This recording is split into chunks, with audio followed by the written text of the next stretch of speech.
Hi hello నమస్తే welcome back to our channel. నేను మీ వైషు. పెళ్ళిళ్ళే వద్దు అనుకుంటున్నారు, అది పక్కన పెడితే అసలు పెళ్ళి చేసుకుంటున్న వాళ్ళ ఇంట్లో ఇన్లాస్ వాళ్ళకి ఎలా సపోర్ట్ చేయాలి, అంటే వాళ్ళ రోల్ ఏంటి, ఎలా బిహేవ్ చేయాలి, అత్తమామలు అటు సైడ్ అత్తమామైనా ఇటు సైడ్ అత్తమామైనా ఇంట్లో ఉన్నప్పుడు అంటే నా కొడుకు కోడలు వచ్చిన తర్వాత పూర్తిగా మారిపోయాడు, నా కోడలు పూర్తిగా మార్చేసింది, ఇలా చాలామంది కంప్లైంట్స్ ఇస్తూ ఉంటారు. మరి వాళ్ళ రోల్ ఏంటి అసలు ఈ మ్యారేజ్ కపుల్స్లో? ఈ విషయం గురించి మాట్లాడడానికి ఈరోజు నాతో పాటు గణేష్ మందాడి గారు, life coach and relationship expert. సార్తో మాట్లాడదాం. హలో సార్, నమస్తే. నమస్తే, ఎలా ఉన్నారు? I'm doing great, thank you. So పెళ్ళిళ్ళు వద్దు అనేది ఇప్పుడు జనరేషన్కి ఉన్న ఒక కొత్త ట్రెండ్. సో ఒకవేళ పెళ్ళి చేసుకుంటే ఇప్పుడు అది కూడా మోడర్న్ మ్యారేజెస్ కాబట్టి ఎస్పెషల్లీ ఇన్లాస్ రూల్ ఏంటి, వాళ్ళు ఏం చేయాలి ఆ రోల్లో? ఇప్పుడు వచ్చి నా కోడలు వచ్చేంత వరకు ఒకలాగున్నాడు, నా కోడలు వచ్చాక ఇంకొకలా మారిపోయాడు, నా కొడుకు చాలా బంగారం, ఆమె మార్చేసింది, చేతబడి చేసింది అనే ఇన్లాస్ చాలా మంది ఉంటారు. వాళ్ళ రోల్ ఏంటి, అసలు ఎలా ఉండాలి వీళ్ళతో? ఇప్పుడు పెళ్లి చేసుకున్న వాళ్ళకి, భార్యాభర్తలకి, నూతనంగా మ్యారేజ్ చేసుకున్న వాళ్ళ ప్రిపరేషన్ ఎంత ఇంపార్టెంటో అత్త మామయ్యలు తల్లిదండ్రుల ప్రిపరేషన్ కూడా అంతే ఇంపార్టెంట్. ఇప్పుడు ఒక అబ్బాయి పెళ్లికి రెడీ అయ్యి పెళ్లి చేసుకున్నాడంటే వాళ్ళ పేరెంట్స్ కూడా ప్రిపేర్ అవ్వాలి మెంటలీ. వాళ్ళ బంధం నిలవాలన్నా, వచ్చే కోడలతో లేదా ఇంటికి వచ్చే అల్లుడితో సత్సంబంధాలు, హెల్తీ రిలేషన్షిప్ ఉండాలంటే వీళ్ళు కూడా ప్రిపేర్ అవ్వాలి.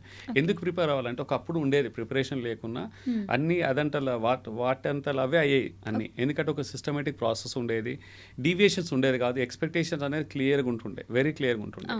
పెద్దవాళ్ళకి రెస్పెక్ట్ ఇవ్వాలి, పెద్దలు చెప్పినట్టు నడుచుకోవాలి, ఇది ఇలా అదలా ఎవరి పనులు చేసుకోవాలా. ఇప్పుడు ఏమవుతుందంటే జెండర్ రోల్స్ అనేది ఒక ఏంటంటే ఎవాల్వ్ అవుతున్నాయి. ఇప్పుడు అబ్బాయి చేసేది అమ్మాయి చేస్తున్నారు, అన్ని పనులు అందరు చేస్తున్నారు. తర్వాత అందరికీ చదువుకొని ఉన్నారు, ఫినాన్షియల్ ఫ్రీడమ్ ఉంది, ఇండిపెండెన్స్ ఉంది, ఎక్స్పెక్టేషన్స్ నెక్స్ట్ లెవెల్ ఉన్నాయి. ఇవన్నీ కలయికతో ఇప్పుడు ఏమవుతుందంటే అత్తయ్య మామయ్యలతో కాన్ఫ్లిక్ట్స్ పెరగడానికి ఛాన్సెస్ ఎక్కువ ఉన్నాయి. ఇదొక రీజన్. ఓకే, ఇవన్నీ ఎవాల్వ్ అయినానికి ఒకటి. రెండో కారణం కూడా ఏంటంటే అత్త మామయ్యలకి తల్లిదండ్రులకు ఆ పిల్లలకు వచ్చే బిగ్గెస్ట్ గ్యాప్ ఏంటంటే వాళ్ళ ఇద్దరి మధ్యలో ఉన్న బిలీఫ్ సిస్టమ్, వాళ్ళకున్న వాల్యూస్, వాళ్ళకున్న బిలీఫ్స్, పిల్లలకున్న వాల్యూస్ బిలీఫ్స్ మధ్యలో కనీసం 25 years to 30 years గ్యాప్ ఉంటుంది. అందులో చాలా చేంజ్ ఉంటుంది. అంతెందుకు ఇప్పుడు పాస్ అయిన గ్రాడ్యుయేట్ని, ఒక పోస్ట్ గ్రాడ్యుయేట్ని, ఒక 10 years కింద పాస్ అయిన పోస్ట్ గ్రాడ్యుయేట్ని కంపేర్ చేస్తేనే ఇద్దరికి ఐక్యూలు ఈక్యూలు రెండు వేరుగా ఉంటాయి. ఇప్పుడు లేటెస్ట్గా పాస్ అయిన వాళ్ళు ఐక్యూ ఎక్కువ ఉంటుండొచ్చు, ముందు పాస్ అయిన వాళ్ళది ఈక్యూ ఎక్కువ ఉంటుంది, because they have seen their life and experiences. So ఇద్దరిని సేమ్గా కన్సిడర్ చేయనీకి రాదు. 10 yearsలో ఇంత ట్రాన్స్ఫర్మేషన్ అయినప్పుడు 25-30 years గ్యాప్లో పిల్లలకి తల్లిదండ్రులకు డిఫరెంట్ వాల్యూస్ అండ్ బిలీఫ్స్తో వచ్చారు. ఇప్పుడు తప్పు అత్తయ్య మామలే కాదు, గొడవలు రావడానికి కారణం అత్తయ్య మామలది కాదు, తల్లిదండ్రులది కాదు, పిల్లలది కాదు. ఎవరు నమ్మింది, ఎవరి నమ్మకాలు, ఎవరి వాల్యూస్, ఎవరి బిలీఫ్స్ వాళ్ళే. వాళ్ళ తరపు నుంచి చూస్తే వాళ్ళు రైట్, వీళ్ళ తరపు నుంచి చూస్తే వీళ్ళు రైట్. ఇక్కడ ప్రాబ్లం ఏంటంటే ఒకరి తరపు నుంచి ఒకరు అర్థం చేసుకోవడానికి ట్రై చేయాలి. వీళ్ళు వెళ్ళి వాళ్ళ తరపున ఆలోచించాలి, వాళ్ళు వెళ్ళి వీళ్ళ తరపున ఆలోచించాలి. పర్టికులర్గా ఒకప్పుడున్న విలువలు, నమ్మకాలు అనేది ఇవన్నీ చేంజ్ అవుతున్నాయి. ఒకప్పుడు ఒక రిచువల్, ఒక పండగ ఇలా చేయాలి, ఒక పేరెంటం ఇలా చేయాలి, పెళ్ళి ఇలా చేయాలి, ఓకే, లైఫ్లో ఇలా మార్నింగ్ రొటీన్ ఇలా ఉండేది, ఓకే, చుట్టాలు వచ్చినప్పుడు ఇలా మెలగాలి, లైఫ్ని ఇలా సర్దుకెళ్ళాలి, ఇలా ముందుకెళ్ళాలని ఉండే, అవన్నీ కూడా చేంజ్ అవుతున్నాయి. ట్రాన్స్ఫార్మ్ అయిపోయింది బాగా.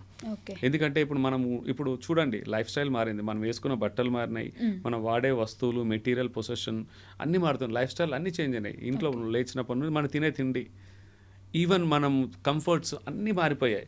సో ఇక్కడ ఏంటంటే వాళ్ళు అంటే ఒక 25-30 years కింద ఉన్న వాల్యూస్, నమ్మకాలను కొంచెం వాళ్ళు పొసెసివ్గా ఉండేసి అలాగే పిల్లలు కూడా మెలగాలి అనడమే friction point. This is the biggest friction point. అంటే కోడలు అంటే పొద్దున్న లేవాలి, అందరికీ టీ పెట్టించాలి, అందరికీ భోజనం వండాలి, లంచ్ కట్టుకోవాలి, నువ్వు ఆఫీస్కి వెళ్ళాలి, అదొకటి అవుతాయి. రెండోది పండగ వస్తే ఇలాగనే ఉండాలి, పొద్దున్న లేవాలి, ఇలా చేయాలా, చెక్ లిస్ట్ 1 2 3 సీక్వెన్స్ దాటినా కూడా కష్టమే. It has to be the exact sequence. Exactly. దీపం పెడితే ఇలానే పెట్టాలి. పేరెంటం ఏదైనా సరే ఇంట్లో ఇల్లుని ఇలాగే ఆర్గనైజ్ చేయాలి, పూజ గది ఇలాగే ఉండాలి, ఫుడ్ని ఇలాగే ఉండాలి, కూరల ఇంగ్రీడియంట్స్ ఇలాగనే ఉండాలి. ఇలా అంతా చెప్పిన తర్వాత కోడలు మాకొద్దు, మేము బయటికి వెళ్ళిపోతాం అంటే అదిగో బయటికి వెళ్ళిపోతున్నారు, అప్పుడే పేరెంట్స్ నుంచి దూరం చేసేసారని. విచిత్రం ఏంటంటే ఇక్కడ ఒకప్పుడు అత్తమామల దగ్గర అది పిల్లలు పెళ్లి లేక ఉండేసి కోడలు అల్లుడు వచ్చేసి వాళ్ళకి ఒకే దగ్గర ఉంటారు, కాన్ఫ్లిక్ట్స్ అని అనుకున్నాము, గొడవలు అయ్యేది. కానీ ఇప్పుడు అలాంటి పరిస్థితి కూడా లేదు. కానీ అంతకంటే దయనీయమైన పరిస్థితికి వెళ్ళిపోయారు. ఇప్పుడు పెళ్ళి అవగానే నెక్స్ట్ డేనే ఫారెన్లో ఉండడమో వేరే సిటీలో ఉండడమో ఉంటారు, అత్తమామ దూరంగానే ఉంటారు. అయినా కానీ అప్పటితో పోలిస్తే ఇంకా గొడవలు ఇంకా పెరిగింది, మ్యాగ్నిట్యూడ్ ఇంకా పెరిగాయి. ఎందుకంటే ఇప్పుడు కనెక్టివిటీ అలా అయిపోయింది. ఓకే. ఒకప్పుడు ఫిజికల్గా ఉన్నప్పుడు కూడా ఒకే ఇంట్లో ఉన్నప్పుడు కూడా గొడవలు తక్కువ అయ్యేది. ఎందుకంటే ఎవరంతా వాళ్ళు బిజీగా అయ్యేవాళ్ళు, ట్రాన్స్పరెంట్గా ఉండేది కాదు ఎవరేం చేస్తున్నారు ఏంటి అనేది. వాళ్ళకుంటే ప్రైవేట్ స్పేస్ దొరికేది, ఒకే ఇంట్లో ఉన్న ప్రైవేట్ స్పేస్ దొరికింది. ఇప్పుడు దూరంగా ఉన్న ప్రైవేట్ స్పేస్ దొరకట్లేదు, ఎందుకంటే డిజిటల్లీ అంత కనెక్ట్ అయ్యారు. ఓకే. ప్రతి మూమెంట్స్ని షేర్ చేసుకుంటున్నారు. ఇది ఇన్స్టాగ్రామ్ కానీ సోషల్ మీడియాలో కానీ టెక్నాలజీ ఉంది, సీసీటీవీ లైవ్లు కావచ్చు, what ever it is, emotional dependency కావచ్చు, ఎంత దూరంగా ఉన్నా కానీ వాళ్ళు ఇంకా కనెక్టెడ్ దగ్గర ఉన్నట్టే ఉన్నారు. ఇంకా ఎక్కువ అయిపోయింది. ఇంకొకటి డ్రాబ్యాక్ ఏంటంటే అప్పుడు డైరెక్ట్గా ఉన్నప్పుడు ఇమోషనల్గా కనెక్ట్ అయ్యేవాళ్ళు. ఏదన్నా మనస్పర్ధ వచ్చినా, డిఫరెన్స్ ఆఫ్ ఒపీనియన్ వచ్చినా, గొడవలు వచ్చినా ఒకరినొకరు అర్థం చేసుకోవడానికి ఫేస్ టు ఫేస్ మాట్లాడుకొని హావభావాలు అర్థం చేసుకొని వాళ్ళు మాట్లాడే మాటలు కాదు, వాళ్ళకున్న భావాలను అర్థం చేసుకొని అడ్జస్ట్ అయ్యేవాళ్ళు. ఇప్పుడు ఏమవుతుందంటే ఆ హావభావాలు ఎమోషన్స్ కనెక్ట్ అవ్వట్లేదు, దూరంగా ఉన్నారు కదా వాళ్ళు కనెక్ట్ అవ్వలేకపోతున్నారు. వాళ్ళ మాటలు మాత్రం వినబడుతున్నాయి, వాళ్ళ భావాలు మాత్రం అర్థం అవ్వట్లేదు. పిల్లల భావాలు తల్లిదండ్రులకు, తల్లిదండ్రుల భావాలు పిల్లలకు. సో అందుకే ఫ్రిక్షన్ అనేది ఇంకెక్కువ అయిపోతుంది. అండ్ ఈ ఫ్రీక్వెన్సీ కూడా తక్కువ ఉంటుంది. అప్పుడప్పుడు ఒక్కొక్కసారి డిస్కనెక్ట్ అయిపోగానే కమ్యూనికేషన్ గ్యాప్, అత్త కోడలు 15 రోజులు, నెల, 2 నెలలు, 6 months, 1 year కూడా మాట్లాడుకోరు చిన్న ఫ్రిక్షన్తో. ఈ లోపల అజంప్షన్స్, ఇల్యూషన్స్ పెరిగి ఇంకా పెద్దగా అవుతాయి. మధ్యలో అబ్బాయి కావచ్చు, తను ఏదైనా చెప్పడానికి ట్రై చేసినా అది ఫీక్ అవుతుంది. వీళ్ళు అనేది ఒకటి, ఆయన అర్థం చేసుకునేది ఒకటి, ఇక్కడ చెప్పేది ఒకటి, వీళ్ళు అర్థం చేసుకునేది ఒకటి. ఇట్లా కమ్యూనికేషన్గా గ్యాప్స్ పెరుగుతున్నాయి, వైడన్ అవుతున్నాయి. పాపం ఎప్పుడు అబ్బాయి బలవుతుంటాడు కదా, అమ్మ లేకపోతే వైఫ్ అని చెప్పి అడిగే. మోస్ట్ ఆఫ్ ద టైం అబ్బాయిలు అవుతారు, ఈవెన్ అమ్మాయిలు కూడా అవుతారండి. ఎందుకంటే అమ్మాయి వాళ్ళ పేరెంట్స్కి అబ్బాయికి కూడా అలాంటి ప్రాబ్లమ్స్ ఉన్నాయి, Morales to an extent. So వాళ్ళకి వీళ్ళకి ఇక్కడ మెయిన్ ప్రాబ్లం ఏంటంటే రోల్, తల్లిదండ్రుల రోల్ అండ్ పిల్లల రోల్ రెండు మాట్లాడుకుందాం. ఇద్దరికి కావాల్సింది healthy boundaries, and healthy communication. ఈ రెండు ఉన్నప్పుడు చాలా వరకు గొడవ తగ్గుతాయి. హెల్తీ బౌండరీస్ ఏంటంటే మనం ఎంతవరకు ఇంటర్ఫియర్ అవ్వాలి, ఎంతవరకు మనం వాళ్ళ, ఇప్పుడు ఎగ్జాంపుల్ పిల్లలు ఉన్నారు, తల్లిదండ్రుల మీద ఎంతవరకు ఇమోషనల్గా డిపెండ్ అవ్వాలి, డిసిషన్ మేకింగ్లో ఎమోషనల్ డిపెండెన్సీ ఎంతవరకు ఉంచాలి అనేది ఒకటి చాలా క్రిస్టల్ క్లియర్గా క్లారిటీ ఉండాలి పిల్లలకి. ప్రతిదానికి చిన్నప్పుడు అమ్మ ఇది బాగుంటుందా, అమ్మ అది బాగుంటుందా, నాన్న ఇది, అది నువ్వు పెరిగి పెద్ద అయ్యేంత వరకే. పెళ్ళయ్యాక you have to become independent, కొన్ని డిసిషన్స్ మీరే తీసుకోవాలి. అలాగని తల్లిదండ్రుల ఒపీనియన్ తీసుకోవద్దు అనట్లేదు, వాళ్ళ ఒపీనియన్ తీసుకోండి, మీకు ఏది నచ్చితే, ఏది ప్రాక్టికల్గా రిలవెంట్ ఉంటుందో అదే చేయండి. వాళ్ళ మనోభావాలు దెబ్బ తినకుండా చేయాలి. ఇక్కడ ఏంటంటే అమ్మ నాన్న మాట వినలేదని కాదు, వాళ్ళ మాట వినండి, వాళ్ళకు చెప్పాలి, ఓకే అది చేయట్లేదు ఇది చేస్తున్నారంటే కన్వే చేయండి హెల్తీగా. నాన్న మీరు చేసినప్పుడు మీరు పెంచారు, నన్ను పేరెంటింగ్లో బాగా పెంచారు. ఎగ్జాంపుల్ పేరెంటింగ్ తీసుకుందాం. ఇప్పుడు తల్లిదండ్రులు పిల్లలు పెంచినట్టు వారు మన్మని మనవరాలను కూడా పెంచడానికి ట్రై చేస్తారు. కానీ అలా పెంచితే ఇప్పుడు కష్టం కదా సర్వైవల్. ఇప్పుడు ఎవాల్వ్ అయిపోయింది, లైఫ్ స్టైల్ చేంజ్ అయింది, ప్రయారిటీస్ మారినాయి, అక్కడే గొడవలు వస్తాయి. ఇప్పుడు వాళ్ళ ఫుడ్ విషయంలో, లైక్ మామూలుగా ఎనీథింగ్, స్కిల్స్ విషయంలో, డిసిప్లిన్ అలా పెంచడానికి ట్రై చేస్తారు. అప్పుడు పిల్లలు ఏం చేయాలంటే తల్లిదండ్రులకి, మీరు మమ్మల్ని బాగా పెంచారు, ఒక యోగ్యత, ఒక డిజర్వింగ్ స్టేజ్కి తీసుకొచ్చారు, వండర్ఫుల్ జాబ్, మా పిల్లలను మేము కూడా మాకు నచ్చినట్టు పెంచని, కొన్ని తప్పులు లోటుపాట్లు అవుతాయి, మేము నేర్చుకుంటా, మేము చేస్తాం. ఈ మెసేజ్ హెల్తీగా వెళ్ళాలా. నువ్వేం చెప్పేది వాళ్ళ చేయకూడదు అంటే ఇక్కడ హెల్తీ కమ్యూనికేషన్ ఉండదు. ఇక్కడ ఏంటంటే కాన్ఫ్లిక్టింగ్గా ఒకరినొకరు జడ్జింగ్, క్వశ్చనింగ్, థ్రెటనింగ్, ఇలా పిల్లలు నువ్వు పెంచా, నా పిల్లలు నేను పెంచుకుంటా, వదిలే, నీకు అవసరమా. కమ్యూనికేషన్ హెల్తీగా ఉండదు ఇక్కడ, అక్కడే ప్రాబ్లం అవుతుంది. వాళ్ళ ఒపీనియన్, వాళ్ళ ఎక్స్పీరియన్స్ వినాలి, బట్ మనకు నచ్చింది ఏదైతే ప్రాక్టికల్ ఉంది. ఎందుకంటే కొన్ని వాళ్ళు చెప్పినట్టు చేస్తే ఫినాన్షియల్గా, మెటీరియల్గా లాస్ అవ్వచ్చు, వర్కబిలిటీ కాకపోవచ్చు ఇప్పుడు, ఎందుకంటే సిచ్యువేషన్స్ మారినాయి. ఒక అప్పులాట్ చేస్తే కాదు, ఇప్పుడు నేను కూడా 20 సంవత్సరాల కింద చేసినట్టు ఇప్పుడు చేస్తే నేను బ్రతకలేము. ఎవాల్వ్ అయినా, బెటర్ అయినా, we have become a better version. ఇది పిల్లల సైడ్. మరి అత్తమామల సైడ్ ఏం చేయాలంటే, వాళ్ళు ఏం చేయాలంటే పిల్లలకు స్వేచ్ఛ, ఇండిపెండెన్స్ ఇవ్వాలి. ఎంతవరకు ఇంటర్ఫీర్ అవ్వాలా, వాళ్ళు అడుగుతూనే సహాయం చేయాలా, ఇంటర్ఫీర్ అవ్వాలా. అడగని సలహాలు, అడగని సహాయం చేయకూడదు. ఫస్ట్ థింగ్, ప్రతి దాంట్లో వెళ్ళేసి ఇది ఇలా చేయి, అదా చేయి అనకూడదు. అంటే ముందే వాళ్ళు కష్టపడతారేమో, నష్టపోతారేమోనో ప్రోయాక్టివ్గా చనువు తీసుకొని చెప్తుంటారు, అది వాళ్ళకి నచ్చదు. వాళ్ళు అడిగినప్పుడు డెఫినెట్లీ హెల్ప్ చేయండి, లేదా హై లెవెల్గా సజెషన్ ఇచ్చేసి ఉంచాలి. వాళ్ళకు ఆ ప్రైవసీ, ఇండిపెండెన్స్ అనేది ఇవ్వాలి. డిసిషన్ మేకింగ్ వాళ్ళే తీసుకునేటట్టు ట్రై చేయాలి.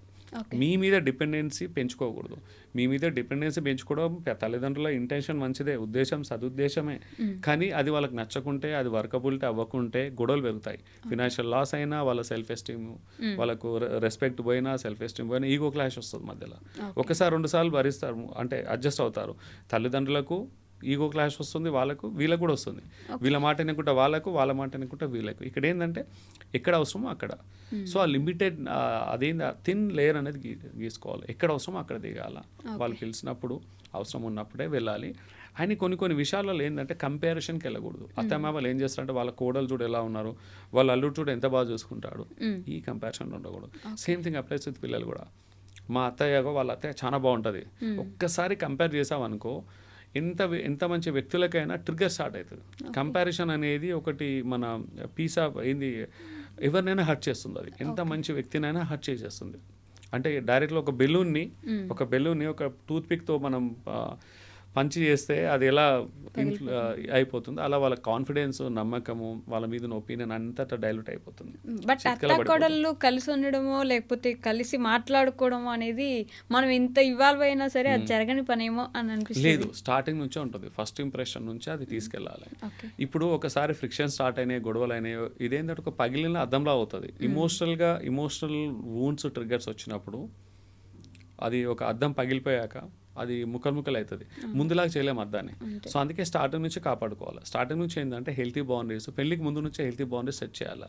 మీరు ఇలా ఉండండి, ఇలా మీకు అవసరం ఉంటే మేము ఉన్నాం, ఇలా చేయండి, అలా చేయండి. ఎక్కువ ఇన్వాల్వ్ అవ్వద్దు. ఒక్కొక్కసారి సఫర్ అవ్వని వాళ్ళు చిన్నవి. లేవడం లేట్ లేదు సార్, పొద్దున్న లేవరు, ఆఫీస్కి లేట్ అయింది, లేట్ ఆఫీస్లో బాస్ తిట్టని చివాట్లు పడతారు. ఇంట్లో పేరెంట్స్ అంటే నచ్చదు వాళ్ళకి. ఆరోగ్యం, జంక్ ఫుడ్ తిన్నారు, వాళ్ళు రియలైజ్ అవుతారు, ఓకే స్టమక్ అప్సెట్ అయింది, లెట్ దెమ్ రియలైజ్. నువ్వు తినొద్దని చెప్పకూడదు. కొన్ని విషయాలలో వాళ్ళకి స్వయంగా వాళ్ళు అన్వయించాలి. మామూలుగా చెప్పేది ఎక్కువ ఇంపోజ్ కానీ రుద్దడంగా చేయకూడదు. ఇక్కడ ఏంటంటే ఆ ఫ్రిక్షన్ స్టార్టింగ్లో వచ్చి ఒక అద్దం ఎగ్జాంపుల్ తీసుకున్నాం, పగిలాక అతికిపెట్టలేము. కానీ అలాగని అది ఇంపాసిబుల్ కాదు. ఇప్పుడు యాంటిక్ పీస్ తయారు చేయొచ్చు అద్దాన్ని. అద్దానికంటే 100 రెట్లు 50 రెట్లు ఇంకా వాల్యూ చేయొచ్చు. యాంటిక్ పీస్ చేసి ఆడ పెట్టవచ్చు, బాండింగ్ నెక్స్ట్ లెవెల్ తీసుకొచ్చు. కానీ ఎక్కువ కష్టపడాలి. సో ఇప్పుడు ఏంటంటే ముందే మనం పగలగొట్టుకోకూడదు, ఆ ఫ్రిక్షన్ తీసుకురాకూడదు. ఇది చాలా ఇంపార్టెంట్. సో ఎక్కడికి వెళ్ళినా ఈ గ్యాప్స్ అనేది కామన్గా ఉంటాయి. అత్తకోడళ్ళకి, అల్లుడికి, వాళ్ళ పేరెంట్స్ తోటి. ఇంకొకటి ఏంటంటే చాలా బిగ్గెస్ట్ బ్లండర్ ఏం చేస్తారంటే పిల్లలు వాళ్ళ పేరెంట్స్ పైన కొంచెం పక్షపాతము, కొంచెం ఏంటంటే సాఫ్ట్ కార్నర్ చూస్తారు. అది కూడా నచ్చదు వీళ్ళకి. ఇప్పుడు ఏమవుతుందంటే ఇప్పుడు ఆ భర్తకి వాళ్ళ పేరెంట్స్ అంటే ప్రయారిటీ, వాళ్ళ అత్తమామలంటే సెకండ్ అని ఉంటుంది. అక్కడ ప్రాబ్లం వస్తుంది. మీ అమ్మ నాన్నకు ఒక రూలు, మా అమ్మ నాన్నకు ఒక రూలా. అలాగే కోడలు కూడా అంతే. వాళ్ళ అమ్మ నాన్నకి ఇచ్చే వాల్యూ పైన ఉంటుంది, అత్తమామకి ఇచ్చే వాల్యూ తక్కువ ఉంటుంది. ఏమిట్లనే యాక్సెప్టబిలిటీ ఉండదు. అలాగని వాళ్ళ అమ్మ నాన్నతో కోడలు కూడా, ఒక అమ్మాయి కూడా ఒక ఇంట్లో అదే పెరిగి పెద్దగా అయినప్పుడు వాళ్ళ అమ్మ నాన్నతో చాలాసార్లు గొడవలు పడేది, ఎన్నోసార్లు గొడవలు పడుతుంది, డిఫరెన్స్ ఆఫ్ ఒపీనియన్స్ ఉంటాయి. కానీ అక్కడ అవన్నీ అడ్జస్ట్ అయిపోయినాయి. కానీ అదే అడ్జస్ట్మెంట్, అదే అండర్స్టాండింగ్, అదే కనెక్ట్ అత్తమామ దగ్గర ఉండదు. సో ఇక్కడ కొంచెం కుషన్ పెంచుకుంటే ఇద్దరిని సమానంగా ట్రీట్ చేయగలుగుతాయి. అల్లుడు వాళ్ళ పేరెంట్స్ని, వాళ్ళ అత్తమామని, కోడలు వాళ్ళ అత్తమామని సమానంగా ట్రీట్ చేయగలుగుతాయి, ఈక్వల్గా ట్రీట్ చేయగలుగుతాయి. ఎవరు హెల్తీ బౌండరీస్ వాళ్ళు రెస్పెక్ట్ చేయగలుగుతారు. రెస్పెక్ట్ వాళ్ళకి ఇచ్చే రెస్పెక్ట్ ఇచ్చినప్పుడు, కమ్యూనికేషన్ హెల్తీగా ఉన్నప్పుడు, బౌండరీస్ హెల్తీగా ఉన్నప్పుడు 90% గొడవలు ఉండవు. ఓ 10% చిన్న ఉంటాయి, సర్దుకుంటాయి అవి. ఎందుకంటే ఒపీనియన్స్ అనేది వేరువేరుగానే ఉంటాయి.